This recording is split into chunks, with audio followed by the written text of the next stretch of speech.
हरे कृष्णा अध्याय 10 श्लोक नंबर 25। महर्षिणां भृगुरहं गिराम् अस्मि एकम् अक्षरं यज्ञानां जपयज्ञोऽस्मि स्थावराणां हिमालय। इसका अर्थ, मैं महर्षियों में भृगु हूँ, वाणी में दिव्य ओमकार हूँ, समस्त यज्ञों में पवित्र नाम का कीर्तन जप तथा समस्त अचलों में हिमालय हूँ। इसका तात्पर्य, ब्रह्मांड के प्रथम जीव ब्रह्मा ने विभिन्न योनियों के विस्तार के लिए कई पुत्र उत्पन्न किए। इनमें से भृगु सबसे शक्तिशाली मुनि थे। समस्त दिव्य ध्वनियों में ओमकार कृष्ण का रूप है। समस्त यज्ञों में हरे कृष्ण कृष्ण कृष्ण हरे हरे, हरे राम राम राम हरे हरे का जप कृष्ण का सर्वाधिक शुद्ध रूप है।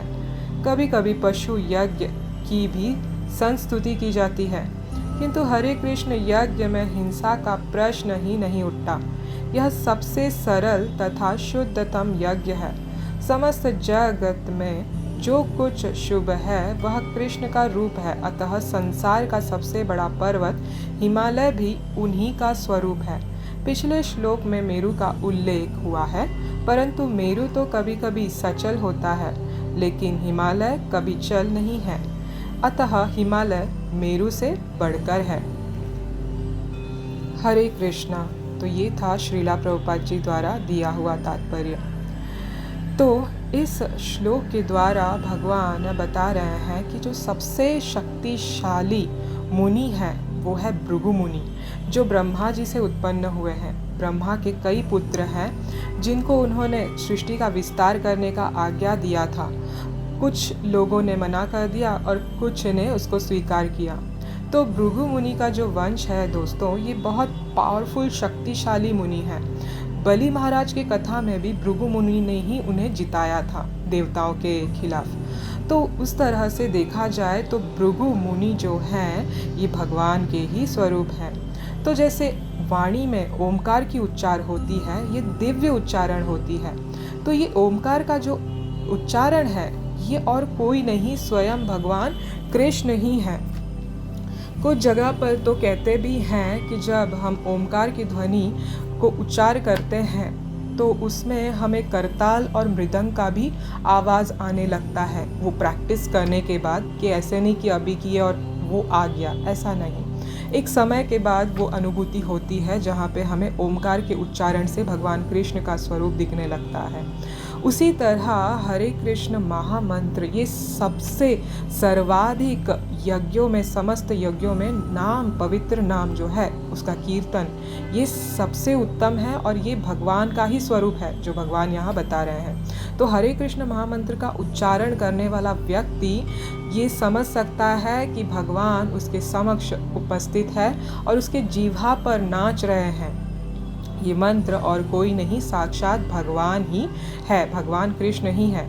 और अचलों में, यानी जो चर अचर वस्तु होते हैं, जड़ और स्थावर या जंगम, जड़ वस्तुओं में, पदार्थों में जो है वो सबसे श्रेष्ठ होता है हिमालय, वो है भगवान।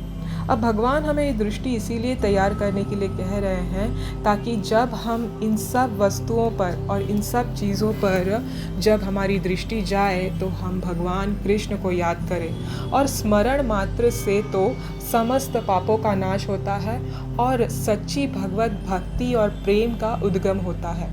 इसीलिए भगवान ये आइडिया हमको भगवत गीता में बता रहे हैं कि इस तरह से हम भगवान की स्मरण करके, इन चीज़ों को याद करके हम भगवान के पास तुरंत से तुरंत जा सकते हैं।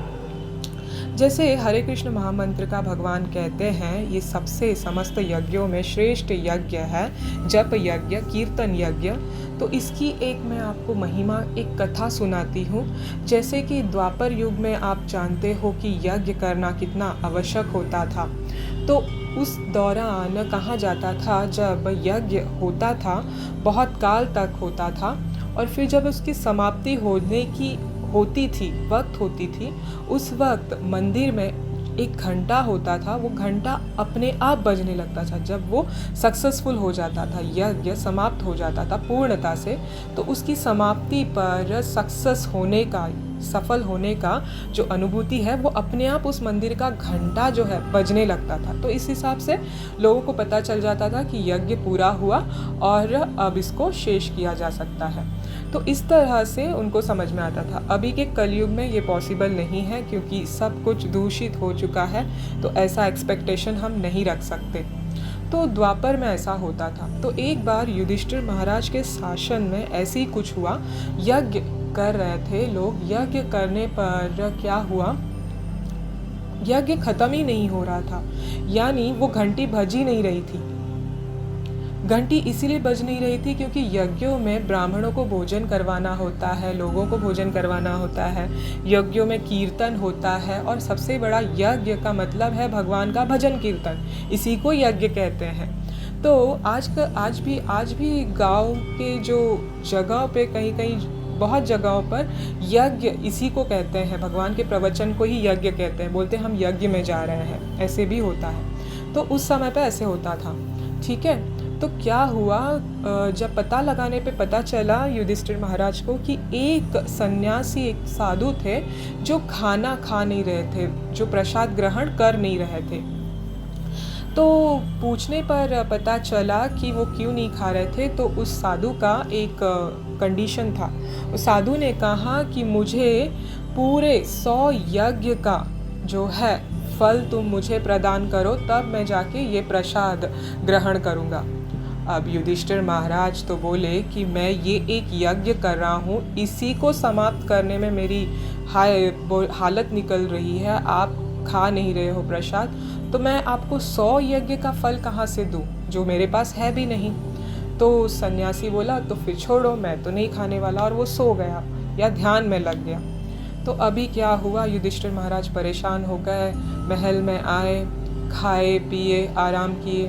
तो जब द्रौपदी ने देखा कि युधिष्ठिर महाराज बहुत विचलित है, बहुत दुखी है, तो पत्नी का जो धर्म होता है वो सबसे बढ़कर धर्म ये होता है कि वो अपनी पति का सेवा करे, और सेवा में ही उसको समझ में आ जाता है कि पति के मन में क्या है। ये सबसे बड़ी विशेष चीज़ होती है जो पत्नी को पता चल जाता है पति के बताने से पहले, ये सेवा करने से ही जागृत होता है। तो द्रौपदी को पता चल गया कि कोई ना कोई प्रॉब्लम जो है युधिष्ठिर महाराज को सता रही है। तो उसने युधिष्ठिर महाराज को पूछा कि स्वामी क्या प्रॉब्लम है, क्या दिक्कत है, आप बताइए, क्यों आप इतने परेशान हैं, इतने उदास हैं आज। तो युधिष्ठिर महाराज ने सोचा कि एक स्त्री इतने बड़े राजनीतिक समस्या में क्या सुलझा दे सकती है, क्या सलाह दे सकती है, तो इसको बता के क्या फ़ायदा, पत्नी को बता के क्या फ़ायदा। मगर द्रौपदी जी के बार बार आग्रह करने पर युधिष्ठिर महाराज ने बता दिया। उन्होंने कहा ऐसे ऐसे यज्ञ हो रहा है ना, तो वो सफल नहीं हो रहा है, घंटी नहीं बज रही है, पूर्ण नहीं हो पा रहा है, क्योंकि वो साधु अपने कंडीशन पर, अपने अट पर अड़ा हुआ है। तो अब मैं 100 यज्ञों का फल कहाँ से लाऊं।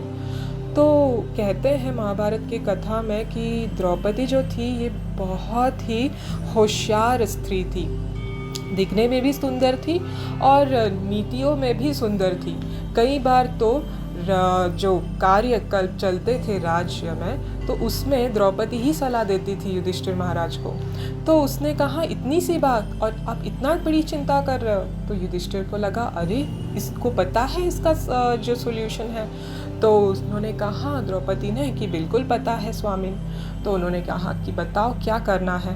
तो उन्होंने द्रौपदी ने कहा कि आप मुझे लेके चलिए उनके पास, मैं उनको ये कर देती हूँ, मना लेती हूँ।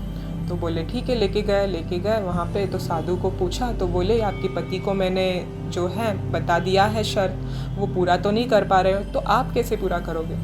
तो उन्होंने कहा कि यज्ञ में जब आते हैं तो एक एक कदम का जो है 100 फल का जो है प्राप्ति मिलती है। यज्ञ का मतलब संकीर्तन यज्ञ। संकीर्तन यज्ञ में जब हम जाते हैं तो 100 अश्वमेध का जो फल है वो प्राप्ति हो जाती है।